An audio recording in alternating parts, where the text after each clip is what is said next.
town and you're moving there, would you have any apprehensions about it? I would think so. You check out, nowadays you have your kiddos at school, you want to know what's the school look like. So you'll go, and as you're looking for a house, you'll drive by and find out the nearest school and how far it's located from where you're going to potentially live in the future. You want to know some of those things. You probably ask about some of the neighbors about if they have children in school, they like their teachers. On and on. What happened in the case of Lot? Well, we know already. Lot made a mistake. He lost his wife. She became a pillar of salt when they fled the city because God overthrew that city of Sodom and Gomorrah and two other towns, Admah and Zeboim. He overthrew them because of their rank homosexuality. I got there, I guess, from this term, pitched their tent. That's how we end up with that subject. But anyway, Jacob is pitching his tent. Wasn't near Sodom, but it was near Shechem, and it got him into trouble. So now we come to another one of those seamy-like stories. Not that it's a fable, these are actual people. These events really happened just as described, but we're going to try to stay within what the text says rather than doing too much surmising, but we have to on some occasions, so please allow for that. Anyway, he pitched his tent, verse 18, and Jacob, verse 19, bought a piece of a field where he spread his tent, and he paid for it. 100 pieces of money, built an altar there. He also dug a well. Now this is not mentioned in Genesis, but I'm going to go to John chapter 4 and verse 6. Well, actually, you may want to go to John 4, take a look. We're talking here in John 4, about 1,750 years later, Jesus Christ is living. And notice what it says in John 4. When therefore the Lord knew that Pharisees had heard that Jesus made and baptized more disciples than John did, though Jesus himself didn't baptize, but his disciples did the baptizing, he left, that is Jesus, left Judea and departed again to Galilee, which would be to the north. But to do that, he would have to go through Samaria. That's the key. Now, underscore that. Samaria. You're going to hear about it again. Now, John 4 verse 5 says, then he comes to a city of Samaria, which is called Sychar, near the parcel of ground that Jacob gave to his son Joseph. Genesis says he bought this property, and John, by inspiration, says that Jacob then gave that to his son Joseph. And he did, and you're going to hear of it more because that's where Joseph is. We haven't even got to, well, he's alive at this point in Genesis, but he hadn't died yet, but he's buried there. But all of this comes together. I make mention of the fact because it's historical. Okay, they come to this territory. Now, in Shechem, it was on Mount Gerizim. And as we said, the well is not mentioned here, but it is mentioned in the New Testament. This property that he bought, parcel of ground, paid 100 pieces of money for it. That's where he built some a well.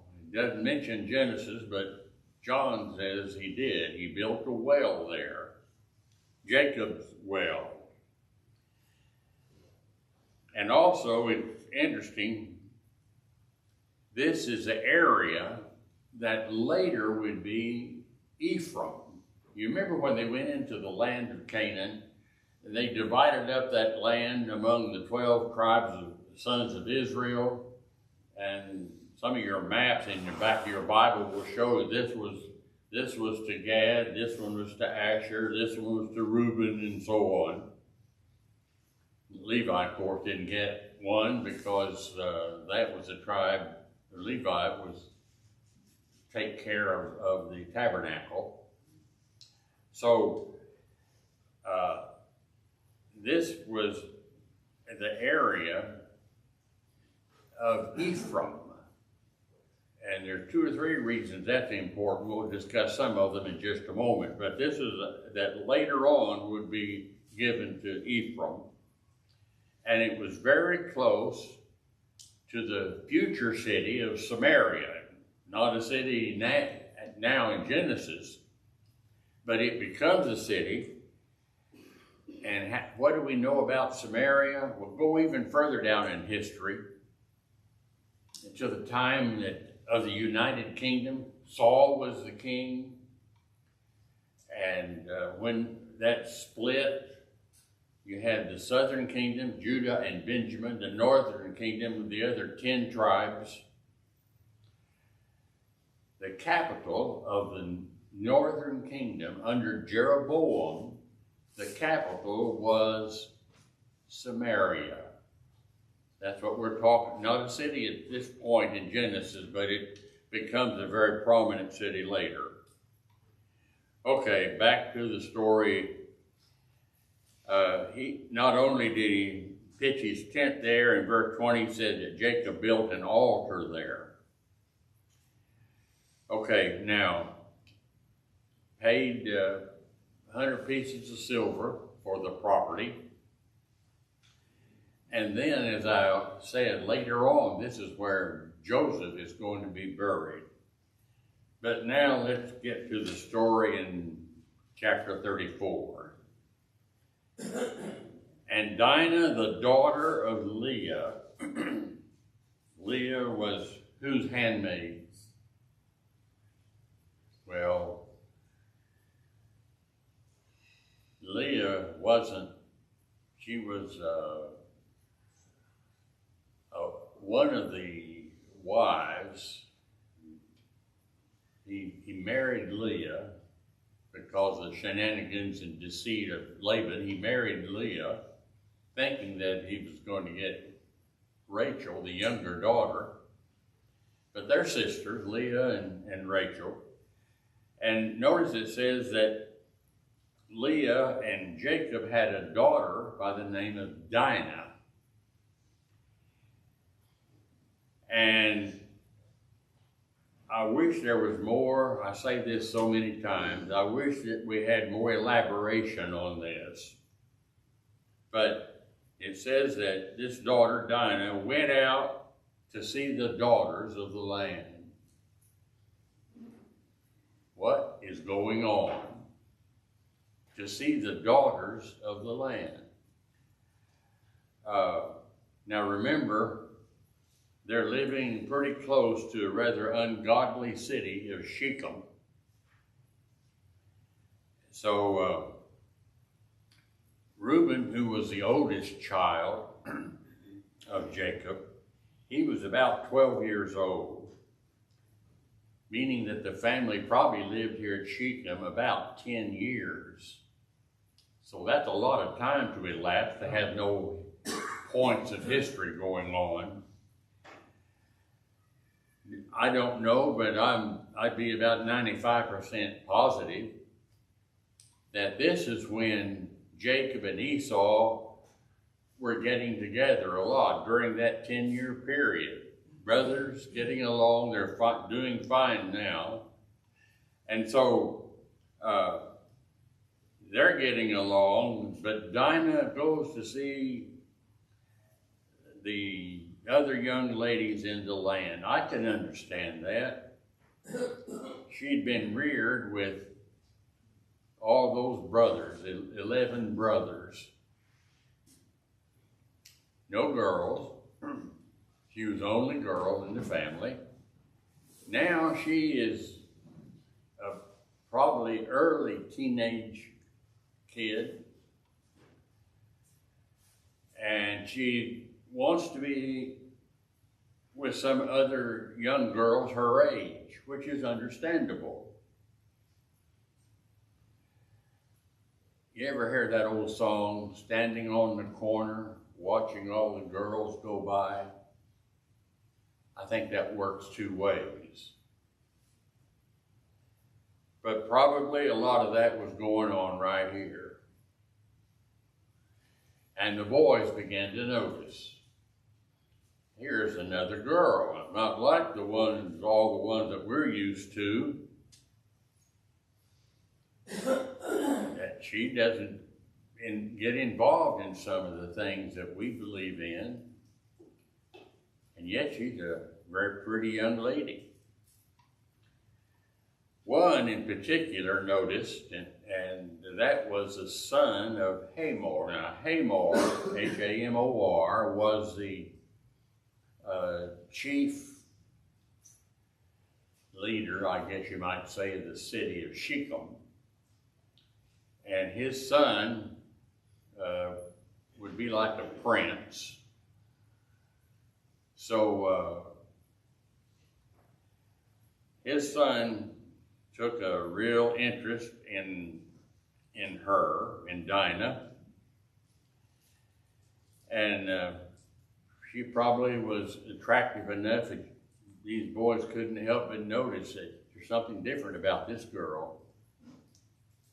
Well, he being who he was, the prince, maybe the dad was the chief mayor, or I don't know what you call him, of the city, but he was the chieftain, to put it that way. Obviously, promiscuity was practiced not only across the board, but it was a part of their religion. So they had no qualms about what is about to go on. That's a part of their life. It was a normal thing. They probably never gave it a second thought. So, Shechem falls in love with her. I think that's the actual wording that we have here.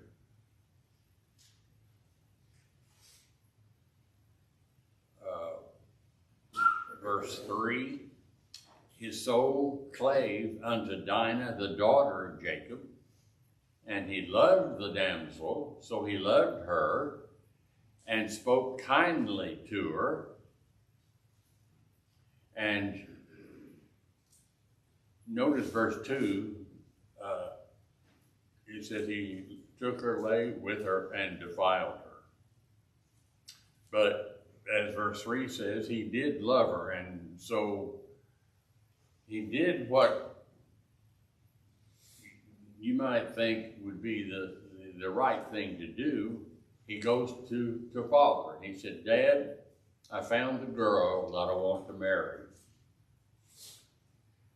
And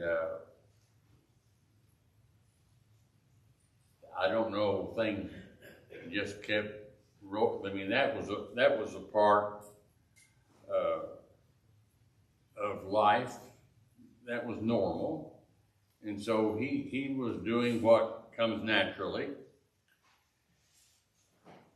And so word had spread probably very quickly what had happened to Dinah. Probably some of her girlfriends with whom she was being a pal to, probably some of them are the ones that got the information out as what has occurred between this young man named Shechem, evidently named after the city. But Shechem didn't apologize in any way. Probably didn't think that he'd done anything wrong. That's life as usual as he knew it. And so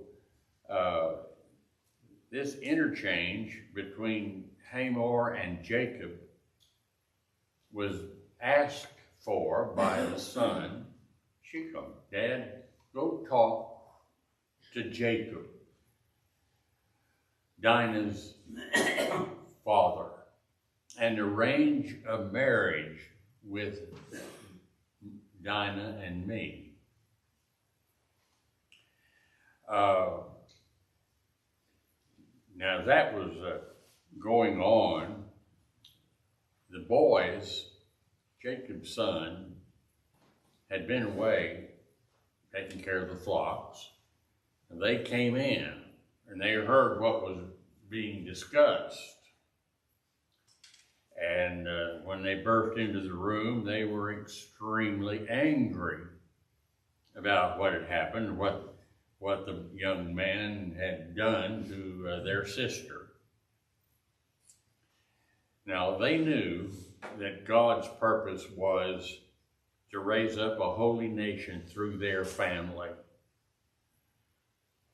They probably didn't know that it was through Judah, but they knew that the promise had been made to Abraham, and then Isaac, and then now Jacob.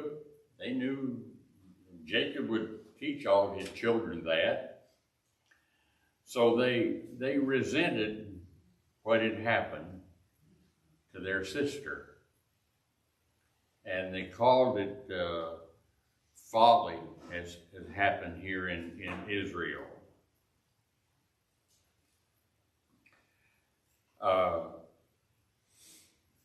And when the discussion was going on between Hamor and Jacob, after the boys burst into the room, I think either he sat down and just got quiet, or else Jacob probably got up and left the room. I'm guessing, but probably got up and left the room.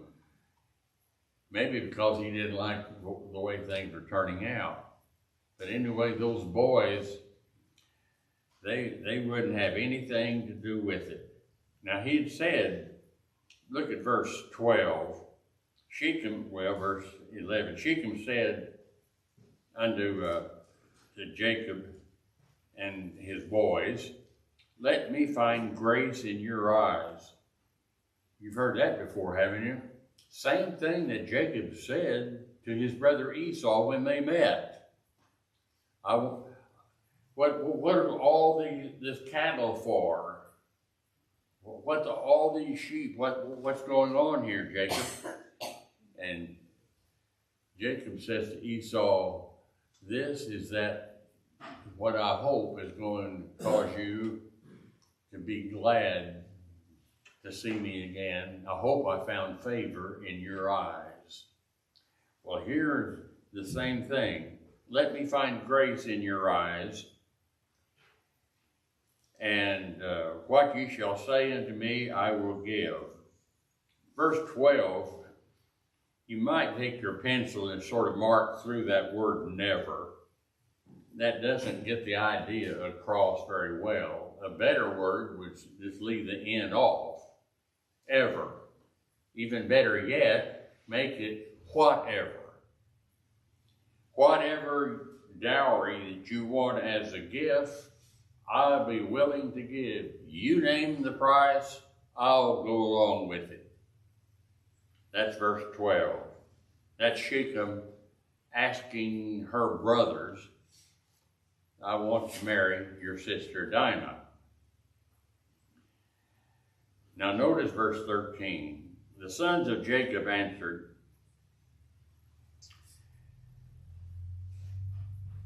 and said, he has defiled our sister.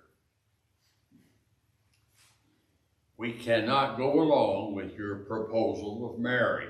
Now notice, this is not Jacob talking. This is the boys, the older boy. We cannot go along with that, verse 14. We cannot give our sister to anybody that's uncircumcised. That would be a reproach to us. Now notice, don't overlook, back in verse 13, it says, the sons of Jacob answered Shechem and Hamor, and they answered deceitfully. That's a very key word. That tells you what's going to happen in the next verse is part of that deceit. They answered deceitfully. We can't go along with this unless you're willing to be circumcised. Verse 15, but in this we will consent to you, if you will be as we are, every male among you will be circumcised. Now, remember Hamor, the dad said, not only would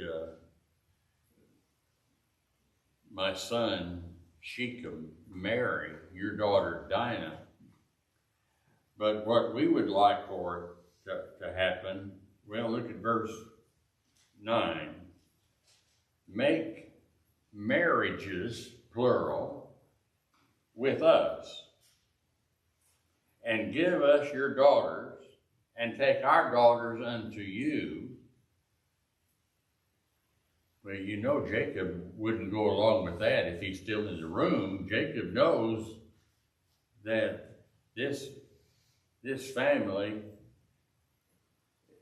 it can't be one family if you take a bunch of pagans into it who are idolaters. But anyway, the boys answer, all of your men of the city, the whole city, every male in the city has to submit to being circumcised. Verse 16, then we will give our daughters unto you, and we will take your daughters unto us, and we will dwell with you, and we will become one people. Now they knew that that was against God's law. Their dad hadn't taught them this, but they were using this as deception. They were acting deceitfully. And then they said, if you're not willing to do this, you men of Shechem, you're not willing to be circumcised, then we will take Dinah and we will be gone. We're out of here. Now that's quite a exchange that we put together in just a few words here, but that's what those verses are saying. Now, God's purpose was to raise up a holy nation through their family. Their purpose was, we want a nation, but it's not holy. It's going to have a lot of idolatrous people in it and so on. And we want y'all to become one of us, and let's live together, and let's marry each other's daughters, and etc.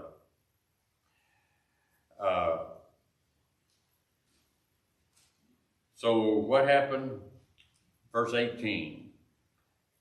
Their words pleased Hamor, Shechem's dad. That's what he wanted to hear. And of course, Shechem is going to go along with it. And he, in verse 19, he didn't say anything negative at all about it because he delighted in Dinah, Jacob's daughter. But notice, this is an appraisal of what kind of people we're working with here. The writer of the book of Genesis says that Shechem was more honorable than all the house of his father. At least he loved the young lady. He was willing to marry the young lady. But then her brothers came up with this idea.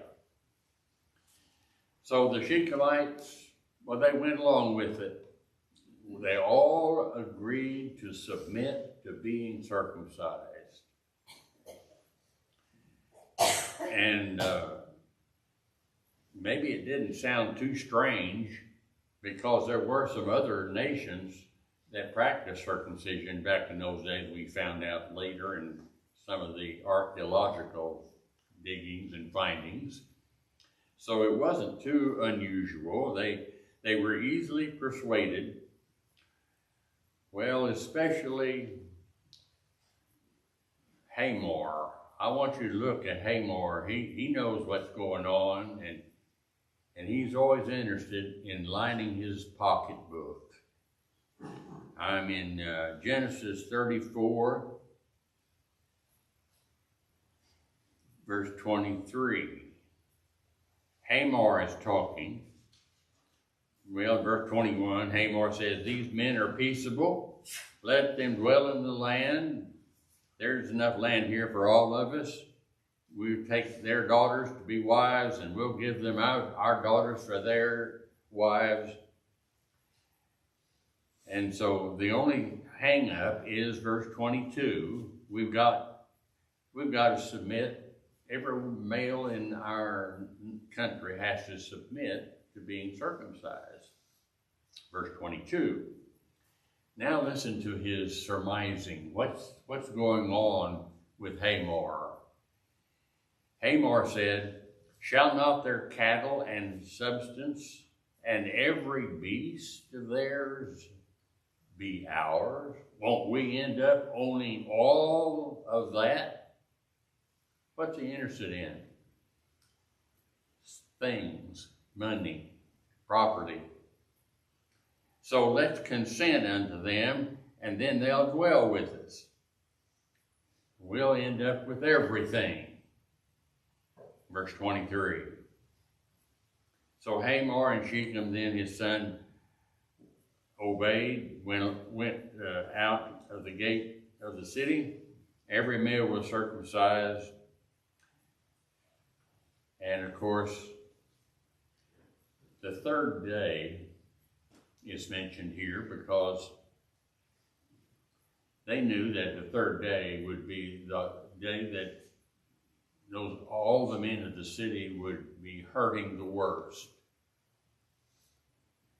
They didn't have pain pills then.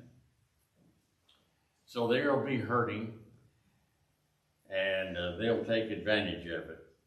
Now, how many of the boys of Jacob knew what was going on, I don't know. But Simeon and Levi are the main two. And they came up with this plot.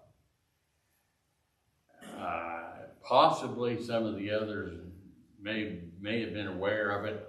We just don't have the Bible telling us about that. But they knew that the people knew that the pain was going to be their worst on the third day, so that's the day they decided they were going to move to action. And these two boys, verse 25, Simeon and Levi, took each man his sword, came on the city, and slew all the males. Now, it's not just one big group coming up and two guys coming up against this army of men. Evidently, what happened is that they went from house to house. And probably the first one they would kill would be the male.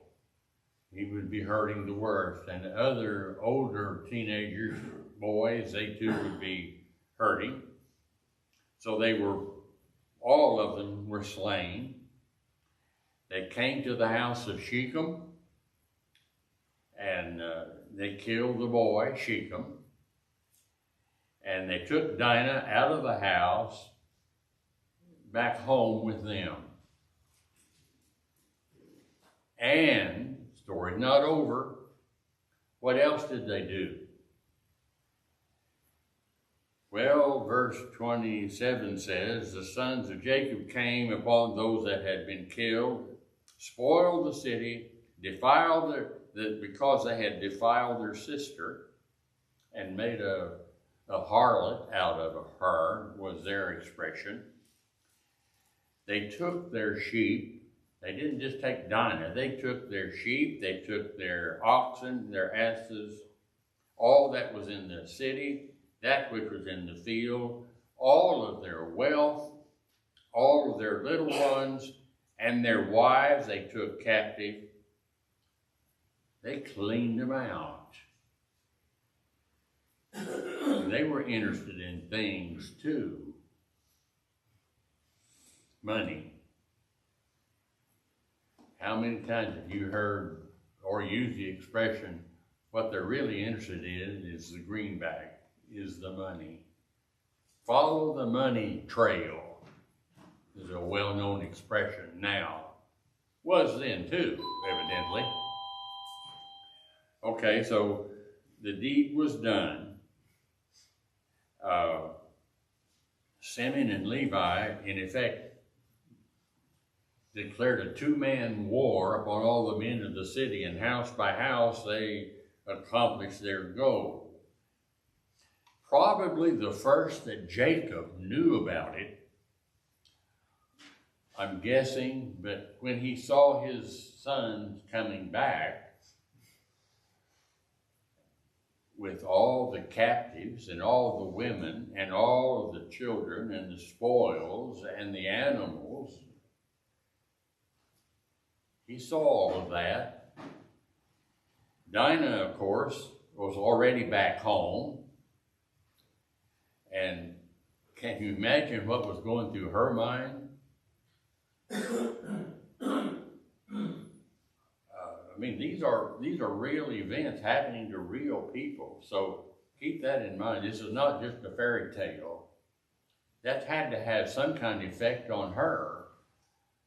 Look at what happened because of me. But it wasn't just because of her. Those boys had something else in mind, and that was lining their pockets.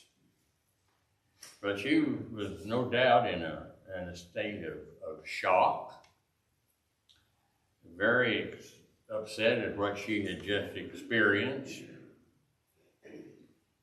Now Jacob comes in. Look at verse 30.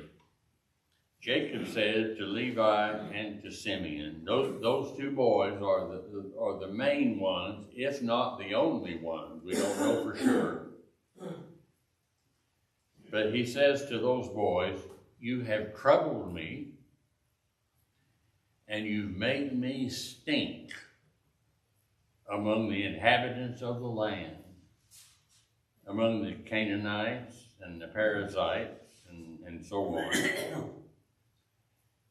And I, being few in number compared to all the other people of the land, they're going to gather themselves together against me and kill me, and I'll be destroyed in my house. That's Jacob talking to his boys. And the boys answer Jacob, and notice what they say. They said, is it right for him to deal with our sister as if she were a harlot? And evidently Jacob didn't say a thing.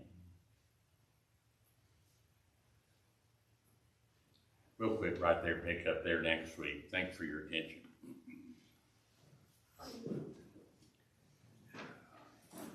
But I would like for you to remember, or maybe do some work on this. This had been called an instance where some bad things were going on, and it was an abomination. And what is there about this that would cause people to get upset at the boys beside the murder? Because the answer to that would have to be they had defiled our sister. They had done something else that was extremely bad. What was circumcision in those days? It was a sign of an agreement between God and his people Israel. So what had they done to circumcision except to defile it? I mean, one after one, there were a number of things going on. You're going to see those words used a little bit later. We'll pick this up here next week. Thank you.